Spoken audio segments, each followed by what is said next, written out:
ഒരു കാലത്ത് നാടിനെ ഇളക്കി മറിച്ചൊരു സംഭവമായിരുന്നു ഭാസ്കര കാരണവർ കൊലക്കേസ്. ആ കേസിൽ ജീവപര്യന്തം തടവിന് ശിക്ഷിക്കപ്പെട്ട ഷെറിനെ ജയിലിൽ നിന്നും പുറത്തിറക്കാൻ ഇപ്പോൾ മന്ത്രിസഭാ യോഗം തീരുമാനിച്ചതിന് പിന്നിൽ ഇടത് മുന്നണിയിലെ നേതാവെന്ന് ആരോപണം ഉയരുന്നു. ജനം ടി വിയിലെ മുതിർന്ന മാധ്യമപ്രവർത്തകനായ അനിൽ നമ്പ്യാരുടെ പോസ്റ്റാണ് വൈറലാകുന്നത്. ആരാണെന്ന പേർ വെളിപ്പെടുത്താതെയാണ് ചിലതെല്ലാം അനിൽ നമ്പ്യാർ കുറിക്കുന്നത്. പരോളിൽ ഇറങ്ങുന്ന ഷെറിനെ ജയിൽ വളപ്പിൽ നിന്നും കൂട്ടിക്കൊണ്ടു പോയിരുന്നത് ഇടതുമുന്നണിയിലെ ഒരു പ്രമുഖ കക്ഷിയുടെ നേതാവിൻ്റെ വാഹനത്തിലായിരുന്നു.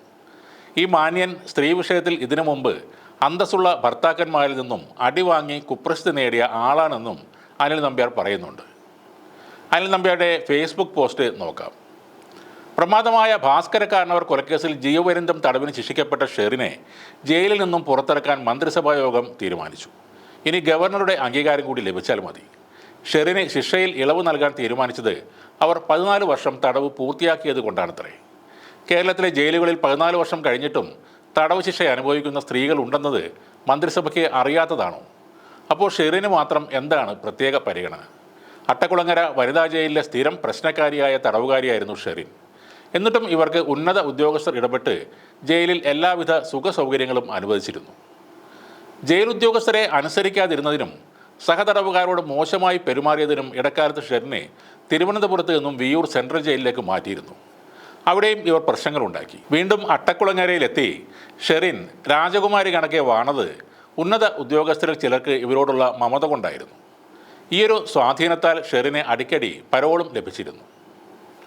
പരോളിൽ ഇറങ്ങുന്ന ഷെറിനെ ജയിൽ വളപ്പിൽ നിന്നും കൂട്ടിക്കൊണ്ടു പോയിരുന്നത് ഇടതുമുന്നണിയിലെ ഒരു പ്രമുഖ കക്ഷിയുടെ നേതാവിൻ്റെ വാഹനത്തിലായിരുന്നു.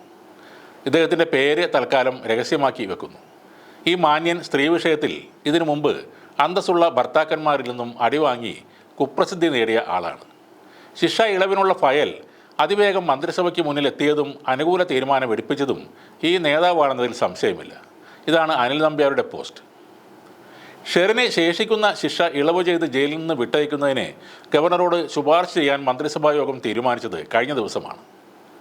ചെറിയനാട് തുരുത്തിന്മേൽ കാരണവേഴ്സ് വില്ലയിൽ ഭാസ്കര കാരണവരെ കൊലപ്പെടുത്തിയ കേസിൽ മരുമകൾ ഷെറിനെ 3 ജീവപര്യന്തം തടവാണ് 2010 ജൂണിൽ മാവേലിക്കര അഡീഷണൽ സെഷൻസ് അതിവേഗ കോടതി വിധിച്ചത്. ശിക്ഷ ഒരേ കാലയളവിൽ അനുഭവിച്ചാൽ മതിയെന്നും ആ വിധിയിൽ പറഞ്ഞിരുന്നു.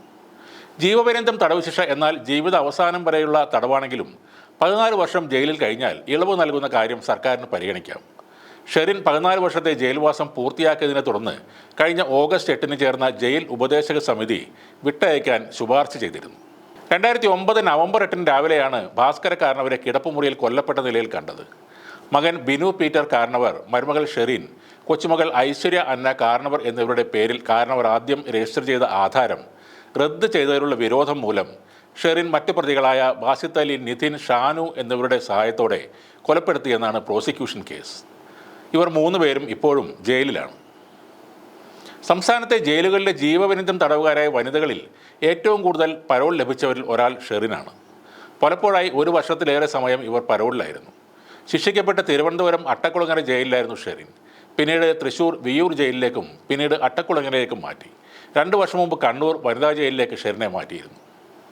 അനിൽ നമ്പ്യാരുടെ ഫേസ്ബുക്ക് പോസ്റ്റിന് കീഴിൽ ഇടതുമുന്നണിയിലെ ഒരു മന്ത്രിയെക്കുറിച്ചുള്ള കമൻറ്റുകളാണ് മൊത്തത്തിൽ വരുന്നത്.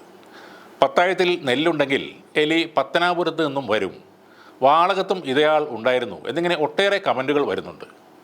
ഒരു പടി കൂടി കടന്നു ചിന്തിക്കുന്നവരുമുണ്ട്.